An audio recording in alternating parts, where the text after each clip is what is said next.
Hello दोस्तों, उम्मीद है आप अच्छे से होंगे। बात करेंगे 10 largest crypto currency exchanges hack के बारे में। जब ये क्रिप्टो एक्सचेंजेस हैक हुई थी ना, तब क्रिप्टो करेंसी जो मार्केट है वो शेक होकर रह गई थी। रिसेंटली आपने FTX का हैक भी देखा होगा, एक्सचेंज जो बैंकरप्ट हो गई थी, उसका नेगेटिव इम्पैक्ट आपने अपनी आंखों से देख लिया होगा। इस तरह के पास्ट में, हिस्ट्री में 10 अटैक्स हुए हैं, मेजर अटैक्स हुए हैं। छोटे मोटे अटैक्स तो होते रहते हैं। तो ये जो अटैक्स थे ना, इसने क्रिप्टो करेंसी मार्केट की जो बेस थी ना, वो हिला के रख दी थी। लोगों को ये लगना शुरू हो गया था अब तो बिटकॉइन ज़ीरो हो जाएगा और क्रिप्टो करेंसी मार्केट आगे नहीं चल पाएगी, क्रिप्टो करेंसी ख़त्म होने वाली है। उसमें सबसे पहला जो अटैक है, आपने वो नाम सुना भी होगा, लेकिन एक बात आप उसके बारे में नहीं जानते होंगे। पहले मैं आपको एक्सचेंज का नाम बता देता हूँ, वो है एम्प्टी गोक्स एक्सचेंज। बहुत सारे लोगों को ये लगता है कि 2014 में इसका मेजर अटैक हुआ था, ठीक है, लेकिन बहुत कम लोग ये जानते हैं कि 2011 में भी हैकर्स ने इस एक्सचेंज के ऊपर अटैक किया था और 8.75 मिलियन डॉलर वर्थ के जो बिटकॉइन थे वो चोरी कर लिए थे। जैसे आजकल बाइनेंस दुनिया की सबसे बड़ी एक्सचेंज है ना, उस वक्त एम्प्टी गोक्स हुआ करता था।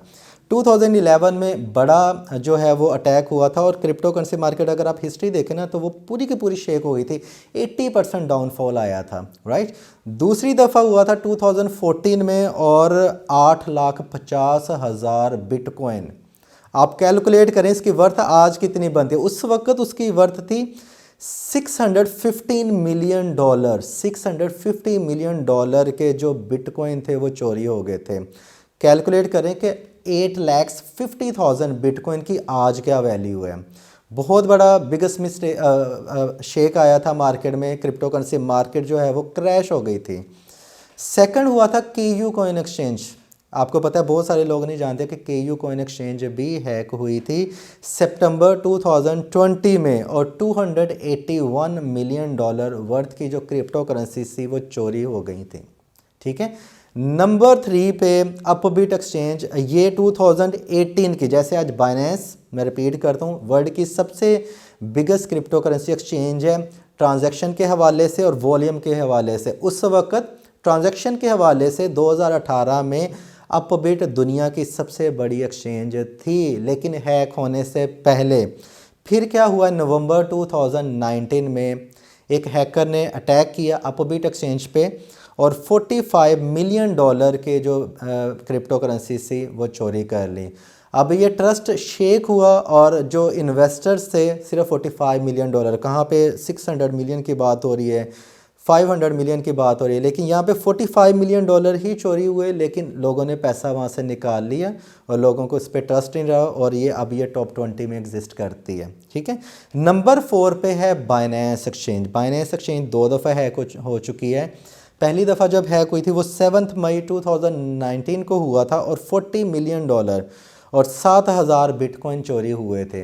अगर आप आज भी कैलकुलेट करें 7,000 बिटकॉइन कितनी बड़ी अमाउंट बनती है, ऑल टाइम हाई पे करें, लगाएं ज़रा कैलकुलेटर पे हिसाब कितनी बड़ी अमाउंट बनती है। लेकिन 2019 में ये 7,000 बिटकॉइन की जो वैल्यू थी वो थी $40 मिलियन, राइट, डॉलर्स।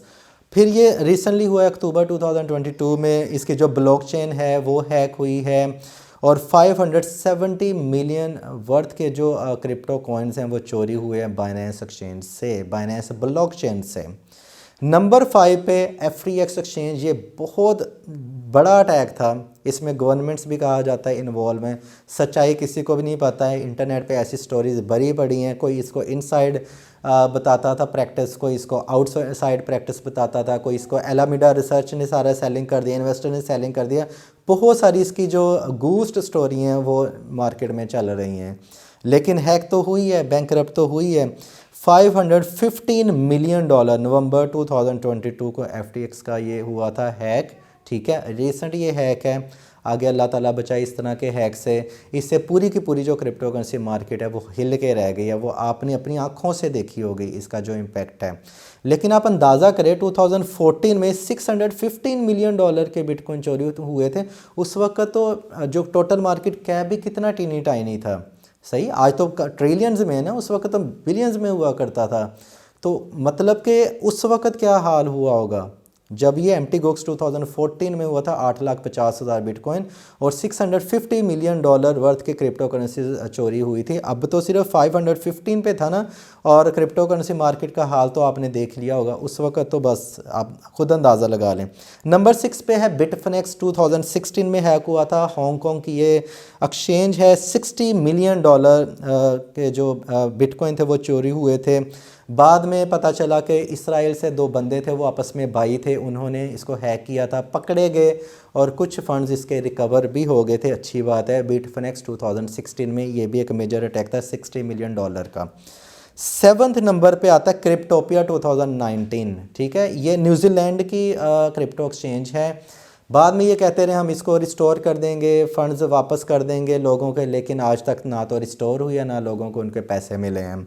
सही, जनवरी 2019 की बात थी जब $15.5 मिलियन की हैक हुई थी और इन्होंने अपने आप को बैंकरप्ट शो कर दिया था और आज तक इनका कोई भी वाली वारस नहीं है। नंबर 8 पे बैंकर एक्सचेंज 2018 में, आपको पता है इनके आईसीओ ने, सिर्फ आईसीओ ने $23 मिलियन वर्थ की जो डॉलर्स हैं उनको आईसीओ में कलेक्ट किया था। ठीक है, रेज किए थे, सॉरी, $150 मिलियन। और इनका जो अटैक हुआ था एक्सचेंज के ऊपर वो हुआ था $23 मिलियन। आईसीओ से उन्होंने $150 मिलियन रेस किए थे। ठीक है, चोरी हुए थे $23 मिलियन, लेकिन यूज़र्स के फ़ंड को कोई भी नुकसान नहीं हुआ था। एक्सचेंज के अपने रिज़र्व से वो चोरी हुए थे, बाद में रिस्टोर कर लिए थे, ये भी अच्छी बात है। नंबर 9 पे है कॉइन हैक, 2018 में इसका अटैक हुआ था। जापान की ये एक्सचेंज है। उस वक़्त ये कॉइन हैक में बहुत बड़ा वॉल्यूम हुआ करता था 2018 में। ठीक है, और ये 18 में लार्जेस्ट जिसको कहते हैं हैक भी माना जाता है। $534 मिलियन का ये हैक हुआ था। कॉइन हैक एक्सचेंज का नाम है। नंबर 10 पे है कॉइनबिनी, 2019 में सिंगापुर की ये क्रिप्टो करेंसी एक्सचेंज है। मार्च 2019 में ये हैक हुई थी। $105 मिलियन वर्थ के बिटकॉइन जो है वो चोरी हुए थे। क्रिप्टो करेंसी जो है वो चोरी हुई थी। बाद में चोर पकड़े भी गए थे और इसका अटैक भी इसराइल से कुछ बंदों ने किया था। ठीक, ये मेजर 10 हैक थे क्रिप्टो करेंसी एक्सचेंजेस के ऊपर। यहाँ पे हमें क्या सबक मिलता है कि अपने फंड्स जो हैं वो एक्सचेंजेस के ऊपर ना रखें, सिर्फ वही फंड्स लेके जाएं जिनके साथ आपने ट्रेड करनी है। बाकी सारे एक्सटर्नल वैलेट में, हॉट वैलेट में, कोल्ड वैलेट में या ट्रस्ट वैलेट में आप कुछ नाम भी लेते हो, ट्रीजर, नैनो लेजर, एलिपल, ठीक है, इस तरह के जो वैलेट्स हैं जो आपको अच्छे लगते हैं, मैं फ़िलहाल आपको नहीं कह रहा कि इसी में ही करें, कोई भी आगे बहुत सारे फ्यूचर में भी बनेंगे, इसके अंदर लॉन्ग टर्म और मीडियम टर्म फंड्स रखें। शॉर्ट टर्म फंड्स और डे ट्रेडिंग के लिए एक्सचेंज के ऊपर लेके जाएं। कल ये हैक हो जाती हैं तो क्रिप्टोपिया की तरह, FTX की तरह, ठीक है, एम्प्टी गोक्स की तरह आपके फंड्स कभी रिकवर नहीं होंगे। ठीक है, अपना ख्याल रखिएगा। Happy trading, take care.